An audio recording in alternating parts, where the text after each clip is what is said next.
नमस्कार दोस्तों, आपके अपने YouTube चैनल जी के ज्ञान सागर में मैं सुनील उपाध्याय आपका हार्दिक अभिनंदन करता हूं। आइए आज हम यहाँ हल्दी घाटी युद्ध को साहित्यिक दृष्टि से पढ़ने जा रहे हैं। पिछले वीडियो में हमने हल्दी घाटी युद्ध को ऐतिहासिक दृष्टि से पढ़ा था। आज हम यहाँ साहित्यिक दृष्टि से हल्दी घाटी युद्ध पर चर्चा करेंगे। इससे पूर्व हल्दी घाटी युद्ध का जो वर्णन हमने इतिहास में किया था वो सर्वथा ऐतिहासिक था, लेकिन अब जो हम हल्दी घाटी युद्ध की बात कर रहे हैं ये साहित्यिक दृष्टि से तो ठीक है, मगर जरूरी नहीं कि ऐतिहासिक दृष्टि से भी मान्य हो। लेकिन साहित्य में महाराणा प्रताप के जीवन व्रत और उनके चरित्र पर सबसे मशहूर जो कुछ लिखा गया है वो बीकानेर के निवासी कन्हैयालाल सेठिया के द्वारा लिखा हुआ है। कन्हैयालाल सेठिया बीकानेर के निवासी थे और इनको आप जानते हैं कि ये हिंदुस्तान के न केवल राजस्थान अपितु पूरे देश के अकेले ऐसे कवि रहे जिनकी आवाज को लंदन म्यूजिकल लाइब्रेरी में रिकॉर्ड किया गया है। इन्होंने एक बहुत ही मशहूर तराना, बहुत ही मशहूर गीत की रचना की जो आज भी राजस्थान के हर गांव और हर ढाणी में गाया जाता है, धरती धोरारी। धरती धोरारी के लेखक सेठिया साहब ही थे। कन्हैयालाल सेठिया इन्होंने एक उपन्यास लिखा था पहेली, जिस पर 2004 में शाहरुख खान अभिनीत एक फिल्म बनी पहेली। सेठिया साहब बड़ा नाम है और उन्होंने महाराणा प्रताप और पृथ्वीराज राठौड़ दोनों की दोस्ती से जुड़ा एक सर्ग लिखा है जो पातल और पीथल के नाम से बहुत मशहूर है। ये डिंगल भाषा में लिखा हुआ है और आप जानते हैं कि डिंगल पश्चिमी राजस्थान की भाषा है और पिंगल पूर्वी राजस्थान की बोली है। पातल शब्द उन्होंने प्रताप के लिए काम में लिया है, जबकि पीथल शब्द बीकानेर के निवासी पृथ्वीराज राठौड़ के लिए काम में लिया है। महाराणा प्रताप ने कभी अकबर की अधीनता स्वीकार नहीं की, लेकिन चूंकि बीकानेर राजघराने ने मुगलों की अधीनता स्वीकार कर ली थी, राव कल्याणमल से लेकर राव रायमल तक बीकानेर के राजा मुगलों की अधीनता में चले गए थे, तो ऑब्वियसली पृथ्वीराज राठौड़ को भी मुगल अधीनता स्वीकार करनी पड़ी और ये अकबर की सेवा में रहते थे। लेकिन फिर भी इनके दिल में महाराणा प्रताप के प्रति प्रेम था, महाराणा प्रताप के प्रति श्रद्धा थी, महाराणा प्रताप के प्रेम के पुजारी थे। इसलिए जब भी मुगल दरबार में महाराणा प्रताप का जिक्र होता तो गर्व के साथ अपनी मूंछों को ताव देते थे पृथ्वीराज राठौड़। पातल और पीथल ग्रंथ में कन्हैयालाल सेठिया एक घटना का जिक्र करते हैं, वो आपने सुनी होगी बचपन के दिनों में, कि महाराणा प्रताप 1576 में जब हल्दी घाटी का युद्ध हुआ तो प्रताप के हाथ से चित्तौड़ मुगलों के अधिकार में चला गया था। तो मेवाड़ की एक राजधानी चित्तौड़ प्रताप के हाथ से निकल गई। 1578 में जब कुंभलगढ़ की लड़ाई हुई तो शाहबाज खान ने कुंभलगढ़ पर भी अधिकार कर लिया। इस तरह 1576 हल्दी घाटी के युद्ध में महाराणा प्रताप चित्तौड़ को खो बैठे, तो 1578 कुंभलगढ़ के युद्ध में महाराणा प्रताप के हाथ से कुंभलगढ़ भी चला गया। यानी मेवाड़ की दोनों राजधानियां जब प्रताप के हाथ से निकल गई तो ऐसी स्थिति में 1578 से महाराणा प्रताप अरावली के जंगलों में रहना प्रताप ने शुरू किया। 1585 तक महाराणा प्रताप अरावली के जंगलों में भटके थे। 1585 में महाराणा प्रताप ने लूणा चावंडिया को पराजित कर चावंड पर अधिकार कर लिया था। लेकिन ये जो 7 साल उनके जीवन के हैं ये अरावली की पहाड़ियों में घूमते हुए प्रताप ने गुजारे थे। और इसी दरमियान महाराणा प्रताप का छोटा बच्चा है अमर सिंह, अजबदे पंवार की कोख से पैदा हुआ अमर सिंह जो बच्चा है, इन विकट हालात में कहते हैं कि उसको घास की रोटी बनाकर खिलाई गई, लेकिन एक वन का बिलाव आता है, उसे भी झपट्टा मारकर छीन कर ले जाता है। महाराणा प्रताप एक राजा थे, बिल्कुल राजा थे, अच्छे राजा थे, सूरवीर राजा थे, जज्बाती राजा थे, देश प्रेमी राजा थे, लेकिन एक पिता भी तो थे। आज महाराणा प्रताप के बेटे के हाथ से जब एक वन का बिलाव घास तक की रोटी को छीन कर ले गया तो प्रताप के दिल में जो पिता होने का भाव था वो जागृत हो गया और महाराणा प्रताप इतने टूट गए कि उन्होंने अकबर की अधीनता स्वीकार करने की बात सोच ली। सेठिया साहब डिंगल में इस रचना को यहां से शुरू करते हैं कि अरे घास ली रोटी ने जद बन बिलावड़ो ले भाग्यो और नन्हो सो अमरो चीख पड़ो राणारो सोयो दुख जाग्यो। वो अपने आप से कहने लगे, हूं लड़ो घणो हूं सयो घणो मेवाड़ी मान बचावण ने, मैं पाछ नहीं राख्यो रण में बहरारो खून बहावण ने। जब जब मेवाड़ की इस धरती को मेरे खून की जरूरत पड़ी मैंने अपना खून देकर सींचा है, लेकिन आज उसका परिणाम यह मिला कि मेरा एक बच्चा जो राजकुमार है वो घास की रोटी तक के लिए सेठिया साहब बात को आगे बढ़ाते हैं। जद याद करूं हल्दी घाटी नैना में रक्त उतर आवे, सुख दुखड़ो साथी चेतकड़ो सूती सी हूंक जगा जावे। पण आज बिलखता देखूं हूं जद राजकुंवर ने रोटी ने, पर छत्र धर्म ना भूलू हूं भूलू हिंदवाणी चोटी ने। आ सोच हुई दो टूक तड़क राणारी भीम वज्र छाती, आख्या में आंसू भर बोलियो मैं लिखसूं अकबर नहीं पाती। आंखों में आंसू आ गए। अकबर को पत्र लिखने की सोच लिया प्रताप। लेकिन वो कहते ना, जब एक साथ जेहन में अंतरतम में जब दो बातें एक साथ चलती है तो अंतर्द्वंद पैदा होता है। एक तरफ वो अकबर की अधीनता स्वीकार करने के लिए पत्र लिखने की सोच रहे हैं, तो उसी वक्त उन्होंने अरावली की श्रृंखला को देखा। चित्तौड़ के किले की याद आई, चेतक का बलिदान याद आया। फिर आंखें भर गई, फिर सोचने लगे, पण लिखूं किया जब देखे है आड़ावड़ ऊंच ही ओलिया, चित्तौड़ खिड़ो है मंगड़ा पे विकराल भूत सी लिया छिया। मैं झुकूं किया है आण मने कुलरा केसरिया बानारी, मैं बुझूं किया हूं शेष लपट आजादी रे परवाना री। पण फिर अमर री सुन बुस्क्या, लेकिन फिर से अमर सिंह को दोबारा रोते हुए देखा। अब दिल पसीज गया। पण फिर अमर री सुन बुस्क्या राणारो हिवड़ो भरायो, मैं मानू हूं दिल्ली सुतने सम्राट संदेशो भिजवायो। और वो पत्र जब अकबर के दरबार में प्रताप ने भिजवा दिया, पत्र अकबर ने पढ़ा, देखा, तो पहले तो भरोसा ही नहीं हुआ। कैसा कैसे हो सकता है? जब भरोसा नहीं हो तो कई बार उस पत्र को पढ़ा। जद पाती ले अकबर देखो अकबर रो सपनों सो साचो, पर नैण क्रिया विश्वास नहीं जद बाँच बाँच कर फिर बाँचो।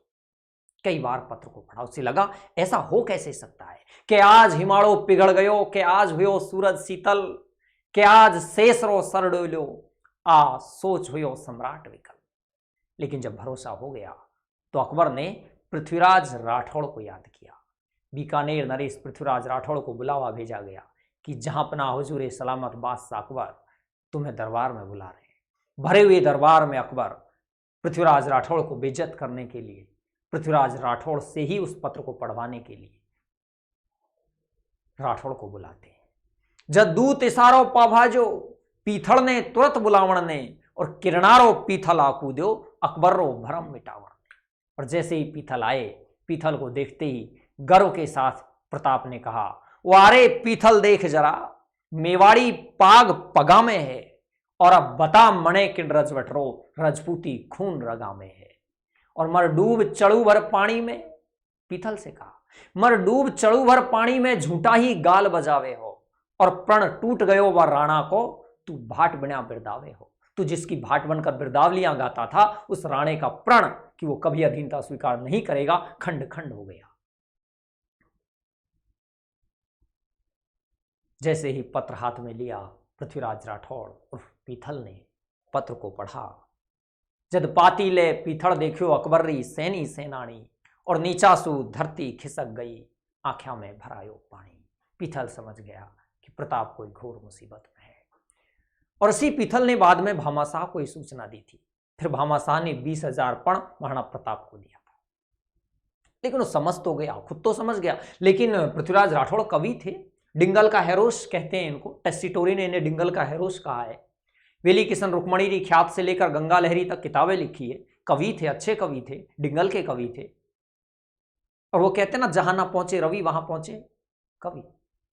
खुद तो समझ गए कि ये प्रताप ने ही भेजा है, मेवाड़ राजघराने की राजकीय मोहर पत्र पर लगी हुई है, यानी प्रताप का ही पत्र है। प्रताप मुसीबत में है, टूट गए हैं, इसलिए प्रताप ने भेजा है। लेकिन बात को संभालने के लिए बदल गए। पण फेर कही तत्काल संभल, आ बात सफाई झूठी है, और राणारी पाग सदा ऊंची, राणारी आन अटूटी है। ये पत्र प्रताप का नहीं, राइटिंग नहीं है प्रताप की, हम बचपन से जानते उसको। राइटिंग नहीं, झूठ है, प्रताप को बदनाम करने की साजिश है, कॉन्स्पिरेसी है, षड्यंत्र है। ये हो ही नहीं सकता ऐसा। राणारी पाग सदा ऊंची, राणारी आन अटूटी है। जद हुक्म होई तो लिख पूछूं, राणारे कागजरी खातिर, और ले पूछ बलाई पीथल तू, आ बात सही बोलियो अकबर। पढ़ने का पूछ ले। और फिर एक पत्र, एक रेस्पॉन्स लेटर लिखा गया। प्रताप को लेटर लिखा गया कि भाई अगर तुमने पत्र को भेजा है, सब लोगों के सामने लिखा गया प्रताप को कि अगर तुमने पत्र को भेजा है तो आइए दरबार में, सिजदा कीजिए, हाजिरी दीजिए, बात खत्म। लेकिन डिंगल में कुछ एक लाइनें उस पत्र पे छोड़ दी। अब डिंगल को वो लोग नहीं समझते हैं, अकबर तो वैसे भी अनपढ़ था, और डिंगल में कुछ लाइनें लिख दी, और ऐसी लाइनें जो जज्बाती लाइनें थी। एक वीर को जागृत करने के लिए, उसमें जज्बात भरने के लिए कुछ लाइनें जोश में लिखी गई। और ऐसा होता है। हमारे यहां रामायण में एक वृतांत आता है कि जब हनुमान जी बलभूल हो गए थे और लंका जाने की तैयारियां हो रही थी, पता लग गया था कि गिरि त्रिकूट ऊपर बस लंका, तहरे रावण सहज शंका। जब पता लग गया कि वहां रावण है और सीता वहीं पे है अशोक वाटिका में, तो उसके बाद जाएगा कौन वहां, सतयोजन का समुद्र है, कौन लांगेगा। तो जामवंत जो सतयुग के थे उनको मालूम था कि हनुमान ये काम कर सकता है, लेकिन हनुमान को नहीं मालूम था कि वो कर सकता है। तो बलभूल थे, वो श्राप था। तो जामवंत ने हनुमान से क्या कहा था, जरा सी बात कह दी, कवन सो काज कठिन जग माही, जो नहीं होए तात तुम पाही। और जैसे ही ये बात सुनी, सुनते ही भयउ पर्वताकारा, धरऊ भूधरा कार शरीरा। एक वीर हमेशा चिंगारी के ढेर पर बैठा है, बारूद के ढेर पर बैठा है, उसे बस एक चिंगारी की जरूरत होती है, जोश की जरूरत होती है। वही काम आज पीथल ने किया।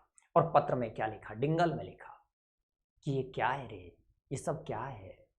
मैं आज सुनो हूं नाहरियो श्याड़ा रे सागे सोवेलो, मैं आज सुनो हूं सूरजड़ो बादलरी ओटा खोवेलो, मैं आज सुनो हूं चातकड़ो धरतीरो पानी पीवेलो, मैं आज सुनो हूं हाथीड़ो कुकर्री जूना जीवेलो। और इससे भी बड़ी बात कह दी कि मैं आज सुनो हूं थारे थका अब राण होवेली रजपूती। मैंने आज सुना है कि तुम जिंदा रहोगे और तुम्हारे घर की औरतों को कोई विधवा कहेगा। मैं आज सुनो हूं थारे थका अब राण होवेली रजपूती, मैं आज सुनो हूं म्याना बिच तलवार रवेली अब सूती। ओ म्हारो हिबड़ो कांपे है मूछाड़ी मोड़ मरोड़ गई, पीथल राणा ने लिख पूछो अब बात कठा तक गिना सही। ये जो मैंने सुना है ना प्रताप, कहां तक सच मानूं इन बातों को। जैसे ही ये पत्र महाराणा प्रताप के पास पहुंचा, पीथल आखर पड़ता ही राणारी आंखें लाल हुई, और धिक्कार मने में कायर हूं नाहरी एक दुत्कार हुई। महाराणा प्रताप के स्वाभिमान को जब ठेस लगी तो स्वाभिमान जाग उठा। अब प्रताप ने दूसरा पत्र लिखा।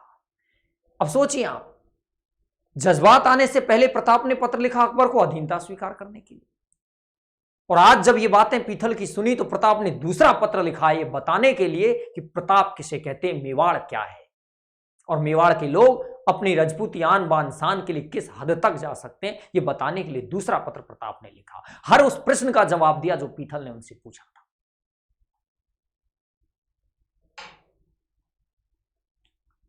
प्रताप ने पत्र में लिखा कि पीथल के खिवता बादल री जो रोके सूर्य उजाड़ी ने, और सिंहारी हाथड़ सहले वे बा कूख मिली कनशाड़ी ने, और धरतीरो पानी पीवे असी चातक की चौंच बणी कोनी, और कुकर्री जूणा जीवे असी हाथी की बात सुने कोनी, और मैं हाथा में तलवार थका कुण राड कवे है रजपूती,